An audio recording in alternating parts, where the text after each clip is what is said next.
it's another integration question. So we are integrating cos 2x of...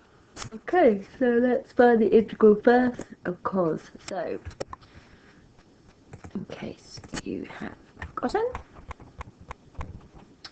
we've got standard integrals here. So the interval of cos is sine, but obviously, let me just make this consistent. Okay, so the integral of cos is sine, but this is actually cos 2x, so remember that makes a difference. So in square brackets, it's going to be sine 2x. But remember, we have to compensate the fact that there was a 2 here, so we're going to now divide by that 2. Okay, so that's between the value of a and pi, and that we know is equal to 1/2. Alright, so we would now substitute our two values in. So we would have sine 2a over 2 subtract sine 2 pi over 2 is equal to 1/2. So this is non-calc paper, obviously, so we need to know the value of a. So we need to know the value of sine 2 pi. So we would sketch our sine curve. So remember 1, -1. For things we're in radians, we would have pi over 2, pi, 3 pi over 2, and 2 pi. Our sine curve goes through 0, up, down, down, up. Sorry, I'll put a different colour. So it does this. So the value of sine 2 pi is here, obviously 0.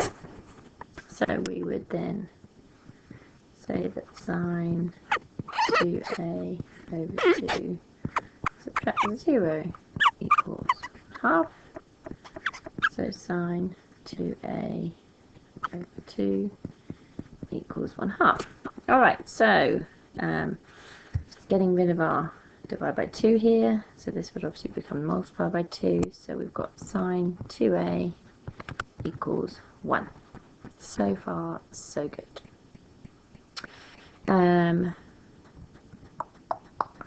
So the best thing to do here now is to pretend that this is just x, or no, let's say theta. So we're now solving sine theta equals 1. So looking at our graph, we can see that here's a value of 1. Our first solution would be pi over 2. So theta would be pi over 2. However, that does not fall into our range that we're given here. So we have to find a second value. Now we can see from our graph here that there is only one value within that range, but remember we're finding sine 2a, not just sine a. So we're going to find a second solution, so that's obviously going to be at pi over 2 plus 2 pi, because we know that our graph repeats every 2 pi. So this is going to be 5 pi over 2. We okay there with fractions? So this is 1/2 pi. This is 2 whole pi, so that's pi over 2 plus 4 pi over 2, which gives us the 5 pi over 2. Okay, so our second solution is 5 pi over 2. But as I said, that's just been solving for theta. So we can now say that 2a is equal to pi over 2 or 5 pi over 2.